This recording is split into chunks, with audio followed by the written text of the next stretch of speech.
इसमें पढ़ा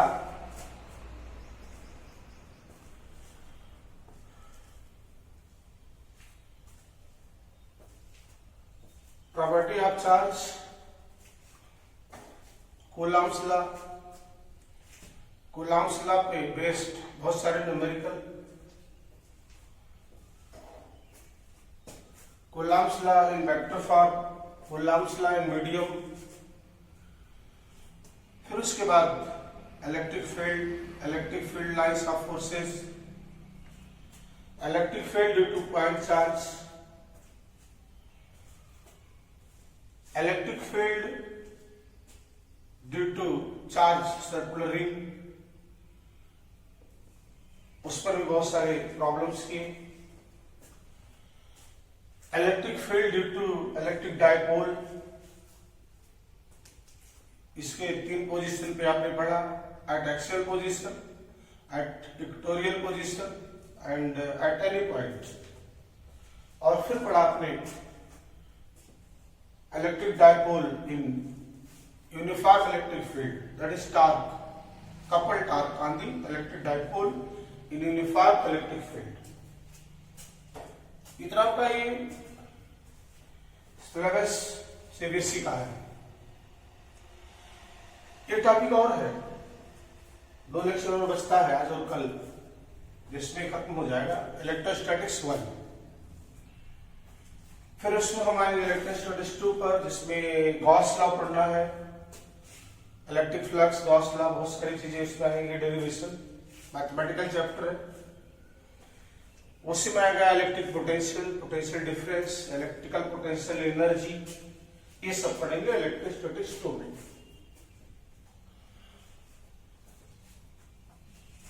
अब एक टॉपिक आता है electric field intensity, electric field intensity due to finite charge wire या चार्ज वायर। इनफाइनाइट अगर निकालते हैं, इसी से वो भी आ जाएगा। एक एडिशनल एक्सरसाइज में एक सीआरटी में क्वेश्चन है, तो सिलेबस में नहीं है, बुक में आपको नहीं मिलेगा डेरिवेशन, लेकिन एक्सरसाइज में क्वेश्चन एडिशनल में, find out electric field intensity due to finite charge wire without using Gauss law. Infinite, वहां पर इनफाइनाइट, तो फाइनाइट को इनफाइनाइट बना देंगे अभी, तो कुछ देर बाद उसी में ही एज्यूम कर लेंगे विदाउट यूजिंग गॉस लॉ। तो यही पढ़ना उसको। जैसे मान लो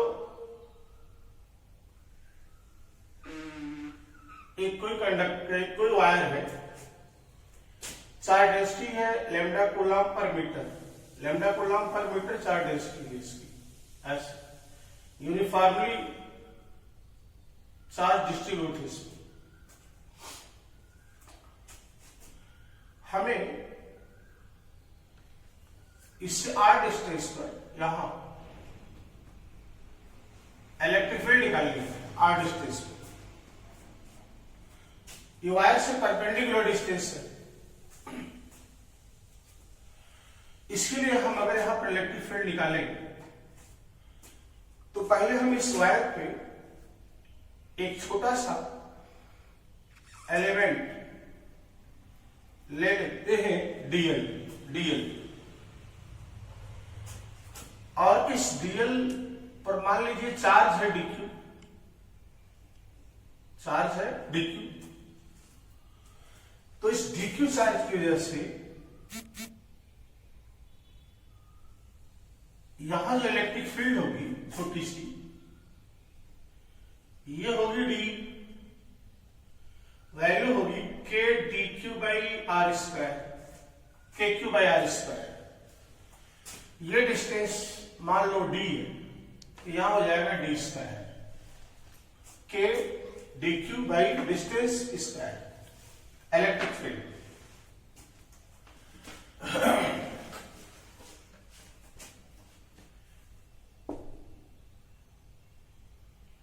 पे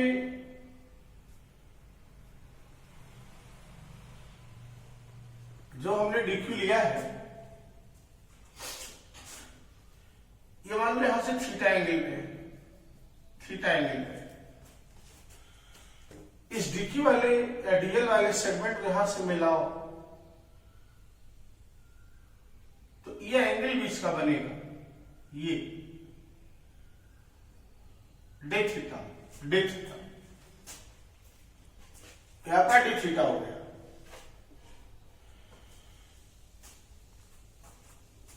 इसे अगर ऐसे आगे बढ़ा दें तो ये एंगल भी थीटा होगा, इस डी का एक कंपोनेंट ये होगा डी कॉस थीटा, और एक वर्टिकल कंपोनेंट आएगा इधर डे साइन थीटा। इसको हम लिख रहे हैं ई परपेंडिकुलर, और इसे लिख रहे हैं ई पैरेलल। ये कंपोनेंट डी कॉस थीटा इस वायर के पैरेलल, इसलिए इसको ई पैरेलल से लिख रहे हैं, और ये component E D cos theta इस वायर के परपेंडिकुलर है, इसको ई परपेंडिकुलर से लिख रहे हैं। तो डी के दो फील्ड आ जाएंगे, डी साइन थीटा और डी कॉस थीटा। अब थोड़ा सा ज्योमेट्री की जरूरत पड़ेगी। ये डिस्टेंस मान लो y, यहां से y डिस्टेंस पर जाकर एक छोटा सा एलिमेंट हमने लिया है। ये डिस्टेंस मान लो डिस्टेंस कितना था dy, dl ने इसको मानते हैं dy था। ये छोटा सा सेगमेंट, इसमें छोटा सा चार्ज है dq। अब अगर इस ट्रायंगल में देखो, इस ट्रायंगल में तो tan थीटा आएगा, इसकी जरूरत पड़ेगी y upon r perpendicular by base, y upon r, तो y हो जाएगा r tan थीटा। तो यहां से dy हो जाएगा r sec square theta d theta.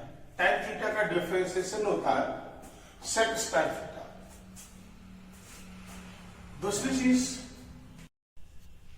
अगर उसी ट्रायंगल में सेक थीटा निकाले, सेक थीटा, तो hypotenuse by base d by r, d by r, यहां से डी आ जाएगा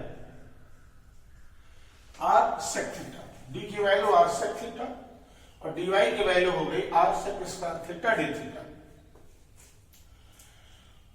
तो अगर इसके छोटे छोटे बहुत सारे एलिमेंट लेंगे तो हर एलिमेंट के लिए जो इलेक्ट्रिक फील्ड यहां आएगी, सबका हॉरिजॉन्टल कंपोनेंट इधर होगा, वर्टिकल इधर होगा, डायरेक्शन तो चेंज होगा नहीं, हमेशा कहीं मिलेंगी। तो इसको सीधे हम इसको इंटीग्रेट कर देते हैं। यानी अगर हम ई परपेंडिकुलर निकाले तो आएगा integration of D cos theta के सारे कंपोनेंट इधर ऐड होंगे, और ई पैरेलल आएगा integration of D sign theta, D sine theta. Limit देख लेते, रॉड यहां शुरू है, इसको ऐसे मिला दो, इधर वाला एंगल ये मान लो थीटा 2, और ये यहां से इसको मिला देगा, तो ये वाला एंगल इसको मान लो theta 2, theta 2 sorry theta 1। Perpendicular line से ऊपर इसको मिलाने वाली जो लाइन है परपेंडिकुलर के बीच का एंगल यहां तक थीटा 1, और इस कॉर्नर से मिलाने वाला ये एंगल है थीटा 2 है। मतलब अगर परपेंडिकुलर से देखें तो ये रॉड थीटा 1 एंगल तक गया है और ए इधर थीटा 2 एंगल तक गया है। तो लिमिट लगाओगे, पूरा रॉड सब पूरा होगा जब लिमिट लगाए थीटा 2 से लेके थीटा 1 तक। लेकिन इस परपेंडिकुलर को अगर आप रेफरेंस लाइन मानते हो तो ये एंगल अगर ऊपर है तो ये नीचे, नीचे इसको थीटा 2 ना लिख करके माइनस थीटा 2 लिखेंगे। Minus theta 2। डी की वैल्यू रख दें, डी है k d q by d square cos theta, k constant, d q को लिखा जाएगा lambda d y cos theta by d square, lambda बाहर, लिमिट वही होगी माइनस थीटा 2 से लेके थीटा 1 तक, थोड़ा साफ साफ लिखते हैं, इंटीग्रेशन ऑफ माइनस थीटा 2 से थीटा 1 तक, डी की वैल्यू है k d q by d square और cos theta, integration of minus theta 2 से लेके थीटा 1 के डी क्यू की वैल्यू लेमडा होगा d q upon d y, d y length पर डी क्यू चार्ज है तो यूनिट लेंथ पर d q by d i यही लेमडा होता है, तो डी क्यू को लिख सकते हैं लेमडा डी वाई, यहां हो जाएगा lambda d y cos theta by d square, k lambda बाहर, माइनस थीटा 2 से लेके थीटा 1 तक, डी वाई को लिखेंगे r sec square theta d theta into cos theta by d है आर सेक थीटा तो डी स्क्वायर यहां आ जाएगा r square sec square theta, एक आर कैंसिल हो जाएगा, सेक स्क्वायर कैंसिल हो जाएगा, के लेमडा बाई आर बाहर आ जाएगा, integration of cos theta d theta limit from minus theta 2 से लेके थीटा 1 तक, ये आ जाएगा k lambda by r cos theta का integral sin theta minus theta 2 से थीटा 1 तक, और इसे लिखा जाएगा k lambda by are limit लगा देंगे sin theta 1 minus sine minus theta 2 और साइन माइनस थीटा होता है माइनस प्लस साइन थीटा, ये हो जाएगा तो साइन थीटा 2, ये आ गया ई पैरेलल, ई परपेंडिकुलर, इधर का जो कंपोनेंट आया वो आ गया k lambda by r sine theta 1 plus sine theta 2, E parallel देखते हैं, माइनस थीटा 2 से थीटा 1 लिमिट है, डी की value k d q by d square into sine theta, फिर वही काम के माइनस थीटा 2 से थीटा 1 डी क्यू की वैल्यू होगी lambda d y sine theta by d square, k lambda minus theta 2 से लेके थीटा 1 तक, डी वाई की वैल्यू फिर वही लिखेंगे r sec square theta d theta sine theta by r square sec square theta, एक r कटेगा sec square पूरा कट जाएगा तो आ जाएगा k lambda by r integration of minus theta 2 theta 1, यहां आएगा sine theta d theta, k lambda by r sine theta का integral minus cos theta, limit वही लगेगी माइनस थीटा 1 से लेके थीटा 2 तक, क्योंकि नेगेटिव है तो उल्टा लिमिट लगा दें, आएगा k lambda by r into cos theta 2 minus cos theta 1, ये हो गया ई पैरेलल। तो दो इलेक्ट्रिक फील्ड आई, इस चार्ज वायर की वजह से यहां इलेक्ट्रिक फील्ड का दो डायरेक्शन हुआ, एक वायर के पैरेलल का component E parallel k lambda by r cos theta 2 minus cos theta 1, और एक वायर के परपेंडिकुलर वाला कंपोनेंट आया E perpendicular k lambda by r sine theta 1 plus sine theta 2। अब अगर हम आपसे पूछें कि मान लो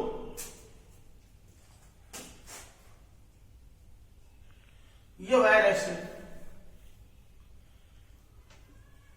इनफाइनाइट वायर है, अभी भी मान लो ऐसे ये lambda coulomb per metre charge density है इसकी, ये चार्ज वायर है ऐसे। इससे और डिस्टेंस पे यहां इलेक्ट्रिक फील्ड निकालनी है, यहां से मिलाया गया है, मान लो ये भी 45 डिग्री, ये भी 45 डिग्री, तो आपको ये तो मालूम है कि θ1 θ2 दोनों 45 डिग्री डेरिवेशन के अनुसार। तो ई के लैम्डा बाई आर फार्मूला यहां रखोगे, sine 45 plus sine 45 perpendicular 1 by root 2 1 by root 2 2 by root 2 root 2 आ जाएगा रूट 2 के लैम्डा बाई आर, ये हो जाएगा ई परपेंडिकुलर। और अगर ई पैरेलल की बात करें तो k lambda by r cos θ2 45 minus cos θ1 45 cancel हो जाएगा, पैरेलल इलेक्ट्रिक फील्ड हो जाएगी 0 पैरेलल वाली। यानी अगर मिडिल पॉइंट पर ये है, वायर के मिडिल पॉइंट से लाइन आ रही है तो एंगल सेम होगा, तो उस समय यहां पर केवल इलेक्ट्रिक फील्ड इधर होगी, ये परपेंडिकुलर होगी और ई पैरेलल का कंपोनेंट 0।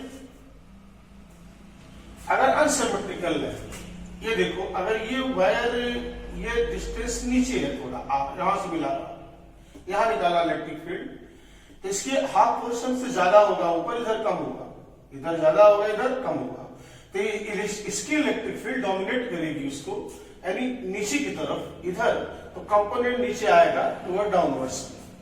लेकिन अगर मिडिल पॉइंट में ले लेंगे तो इसको थीटा दोनों बराबर हो जाएगा, तो इधर वाले का कंपोनेंट जो वर्टिकल आएगा, इधर वाले कंपोनेंट वर्टिकल जाएगा, दोनों कैंसिल हो जाएंगे। फार्मूले से आ रहा है सीधे, इलेक्ट्रिक फील्ड का जो पैरेलल कंपोनेंट है वो क्या हो जाएगा 0। अगर हम देखें ऐसे और क्वेश्चन देखें, जैसे मान लो ये कोई वायर है, यहां ऐसे बना रहा, ये मान लो 60 डिग्री है, ये मान लो 30 डिग्री, और lambda coulomb per metre charge density है, चार्ज वायर है, इसकी वजह से यहां इलेक्ट्रिक फील्ड निकाली पक्का है, दोनों कंपोनेंट होगा, ये परपेंडिकुलर भी होगा और ये पैरेलल भी होगा, ये डिस्टेंस r है। तो अगर θ1 देखो तो 60 डिग्री है और θ2 देखो तो 30 डिग्री, डायरेक्ट फार्मूले पे लगा सकते हो, ये perpendicular k lambda by r sine θ1 60 plus sine θ2 k lambda by r root 3/2 plus 1/2 लिखा जा सकता है k lambda by 2r root 3 plus 1, that is p perpendicular. ऐसे ही अगर यहां ये पैरेलल निकालोगे तो ये नॉन जीरो होगा, जीरो नहीं होगा, k lambda by r cos θ2 30 degree minus cos θ1 60 degree, ऐसे parallel k lambda by r root 3/2 minus 1/2, ये पैरेलल आ जाएगा के लैम्डा बाई 2 रूट 3 माइनस 1, ये इसका की पैरेलल होगा। अगर क्वेश्चन ऐसे है तो अगर मान लो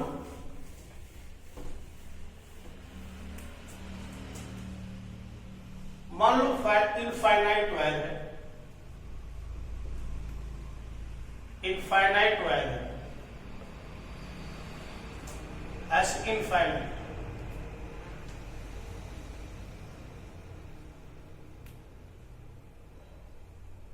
इनफाइनाइट कर दिया है, lambda coulomb per metre charge density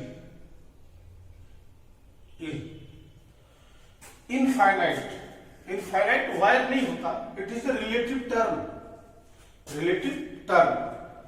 जैसे मान लीजिए एक डस्टर है, इसकी लेंथ है 10 सेंटीमीटर वैसे, लेकिन अगर इस पर कोई एक ऐसा हम पॉइंट ले लें, एक ऐसी लेंथ ले लें जिसकी लेंथ 1 माइक्रोन, 10⁻⁻6 मीटर। तो वो 10⁻⁻6 मीटर के लिए ये जो डस्टर है ये इनफाइनाइट है। अगर हम इस पर एक छोटा सा लेंथ ले लें 10⁻⁻6 मीटर के, 10⁻⁻3 मीटर, 1 मिलीमीटर जो होगा इस पर, वो लेंथ के लिए ये जो डस्टर है इसकी लेंथ इनफाइनाइट है। इनफाइनाइट होता नहीं, it is relative term, relative term. तो मान लो इनफाइनाइट है, हमें यहां इलेक्ट्रिक फील्ड निकालनी है r डिस्टेंस पर। यहां अब देखो θ1 कितना, इधर कहीं यहां से मिलाओ इस वायर का, जहां इंड होगा इसको ले जाके मिलाओगे। अच्छा ये जा रहा है इनफाइनाइट को, इनफाइनाइट जब मिलेगा तो ऐसे जाएगा, ऐसे पैरेलल। इस वायर का जो कोना होगा, जब यहां से वहां का, इसका कोना कहां पे, कॉर्नर, इंड कहां है, इनफाइनाइट पे। तो इनफाइनाइट जब लाइन आएगी यहां मिलेगी तो पैरेलल ही होगी, पैरेलल लाइन होगा तो इनफाइनाइट मिलती। इसका मतलब ये एंगल हो गया कितना, 90 डिग्री। और θ2 कितना, इधर भी इनफाइनाइट, तो ये भी 90 डिग्री। तो ई परपेंडिकुलर आ गया k lambda by r sin 90 plus sin 90, E perpendicular 1 + 1 2, 2k lambda by r, 2k lambda by r। और ई पैरेलल अगर आप देखें तो k lambda by r cos 90 minus cos 90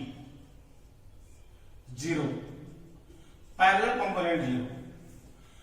अगर कोई इनफाइनाइट वायर है उससे r डिस्टेंस पर हम अगर इलेक्ट्रिक फील्ड निकालें तो होता है 2k लैम्डा बाई r। इसी चीज को आप पढ़ेंगे, electric field due to infinite wire using Gauss law, electrostatics 2 में। यहां जो इतना करने के बाद तब जाकर के आ रहा है इनफाइनाइट वायर से इलेक्ट्रिक फील्ड, वहां पर आप चार्ज से लाइन में लगाएंगे इलेक्ट्रिक फील्ड, यही फार्मूला आएगा। क्योंकि k की वैल्यू होती है 1/4πε0, तो 4 2 से कट जाएगा, तो ये आएगा 1/2πε0 इंटू लैम्डा बाई r। वहां a फार्मूला निकालते हैं, सेम वही चीज है, 2k लैम्डा बाई r को या 1/2πε0 इंटू लैम्डा बाई r को। इस तरीके से अगर इनफाइनाइट वायर है तब इलेक्ट्रिक फील्ड होती है 2k लैम्डा बाई r। अगर मान लो ऐसे देखें, मान लो सेमी इनफाइनाइट वायर है, सेमी इनफाइनाइट वायर, इधर इनफाइनाइट है, लैम्डा कूलम्ब पर मीटर की चार्ज है।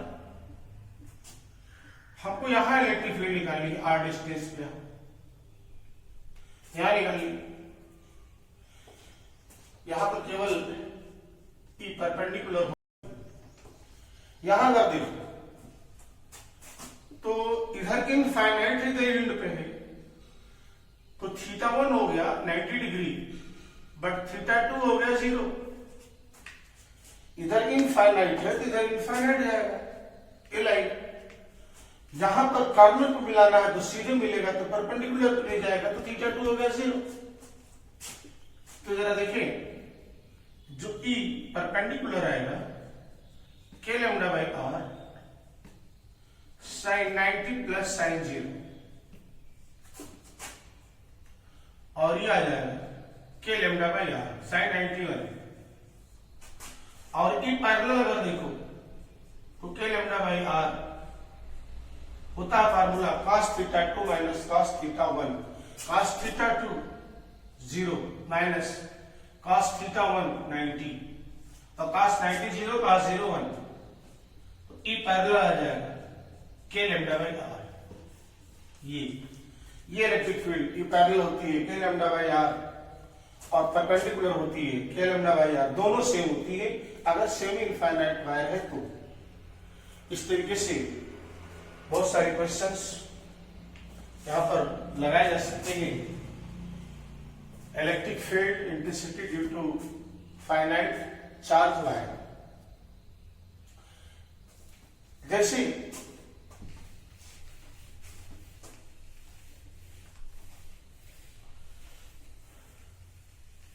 ऐसे पूछे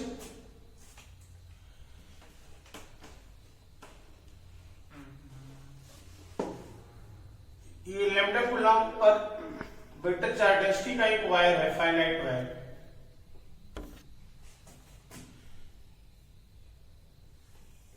यहां से ए डिस्टेंस पर हमको यहां इलेक्ट्रिक फील्ड निकालनी है, यहां इलेक्ट्रिक फील्ड निकालनी है।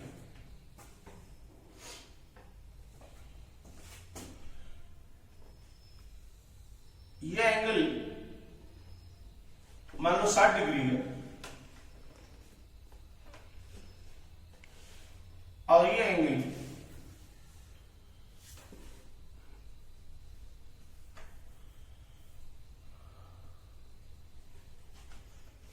मान लो 30 डिग्री, ऐसे यहां इलेक्ट्रिक फील्ड निकालेंगे। आप कैसे निकालेंगे?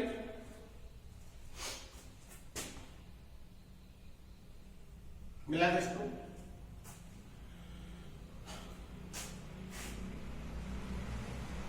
θ1 कितना? θ1 डेरिवेशन याद रखो, डेरिवेशन ए आर था, यहां जिसको मिलाया था इस पिंड से और इस पिंड से मिलाया था वायर को, ये वायर था, इसको लिया था इधर का θ1, इधर का लिया था θ2। θ1 θ2 कहां से मेजर किए गए थे? परपेंडिकुलर लाइन से, परपेंडिकुलर लाइन से मेजर किया गया था। इंड को मिलाने वाली लाइन और परपेंडिकुलर लाइन के बीच का एंगल, इधर भी ऐसे इंड को मिलाने वाली लाइन और परपेंडिकुलर के बीच का एंगल, तो वहां भी ऐसे करना है। इंड को मिलाने वाली लाइन और परपेंडिकुलर ये के बीच का एंगल, ये पूरा θ1 60 + 30 90 डिग्री, कितना? 90 डिग्री। अब वैसे 60 नहीं होगा, ये कुछ दूसरा ले सकते हैं। मान लो 30 डिग्री है, 30 नहीं है, मान लो 40 डिग्री, 40, तो θ1 हो गया 70, कितना हो गया? 70। परपेंडिकुलर से इंड को मिलाने वाले के बीच का टोटल एंगल 70 डिग्री। θ2 इस इंड को मिलाने वाली लाइन और परपेंडिकुलर के बीच का एंगल, लेकिन दोनों देखी से हो जाएंगे, θ1 भी इधर और θ2 भी इधर, जबकि उल्टा था, परपेंडिकुलर लाइन से θ1 इधर और θ2 नीचे, तो परपेंडिकुलर लाइन से θ1 ऊपर हुआ तो θ2 नीचे, नीचे का मतलब ये एंगल परपेंडिकुलर से यहां से लेकर के यहां तक का ये एंगल, ये एंगल होगा 330 डिग्री। या फिर ऐसे कर सकते हैं, अपोजिट साइड में जब लोगे तो इसको ऐसे भी कर सकते हैं, R - 30 डिग्री, माइनस यही एंगल परपेंडिकुलर के नीचे होना चाहिए 30 डिग्री, लेकिन ऊपर है तो माइनस कर देंगे, तभी काम मिल जाएगा, कोई दिक्कत नहीं। θ2 देख लीजिए। अच्छा, ये R क्या था? R, what is R? Perpendicular distance from the wire, perpendicular distance from the wire. वहां ये डिस्टेंस परपेंडिकुलर नहीं है, ये नहीं लेंगे आप डिस्टेंस ये लेंगे, ये हाइपोटेन्यूज से है तो बेस कितना होगा? a cos theta, a cos 30, यानी r की जगह पर हो जाएगा a cos 30। अब फिर आप लिख सकते हो कि परपेंडिकुलर का formula k λ/r sin θ1 + sin θ2 लिखा जा सकता है k λ/r, r में इस a cos 30 और यहां साइन 70 + sin -30, ये cos 30 √3/2 तो ऊपर चला जाएगा तो 2k λ/√3a and 2 sin 70 - sin 30, sin -θ - sin θ sin 70 निकाल लेंगे, कैलकुलेटर से मिल जाएगा। इस तरीके से ये दिया जाएगा कि परपेंडिकुलर इतना। अगर इसी में ये पैरेलल निकाले, ये पैरेलल अगर देखें तो ये भी k lambda by r cos theta 2 minus cos theta 1 होता है, तो k lambda by a cos 30 r cos 30 minus 30 minus cos 70 k lambda 2 k lambda by root 3a into cos 30 minus cos 70, ये हो जाएगा पैरेलल। ऐसे निकाल सकते, यहां भी इलेक्ट्रिक फील्ड ऐसे निकाली जा सकती है, राइट। बहुत सारे क्वेश्चन, ये सब क्वेश्चन आपके लिए नहीं है, वैसे में सब ये सब जे की क्वेश्चन है, जे इसमें पूछता है। लैम्डा चार्ज डेंसिटी है, कोई वायर है फाइनाइट, या उसके इतने डिस्टेंस पर, ये डिस्टेंस पे है, इलेक्ट्रिक फील्ड निकालो, और भी बहुत सारे सैकड़ों प्रॉब्लम इस पर कराए जा सकते हैं। लेकिन आपको सीबीएसई का पढ़ना है तो वही आप पढ़े, ज्यादा बेहतर होगा। आगे फिर थोड़ा सेलिब्रेट कर रहे हैं, इसमें बहुत सारी चीजें आपने इसमें पढ़ा है जो थोड़ा सा जेईई और नीट के लिए काम करेगा। बाकी हमने आपको बताया है कौन सा है, किस तरीके का आता है, सब आपको हम हर लेक्चर पर डिस्कस करते हुए चल रहे हैं। ओके,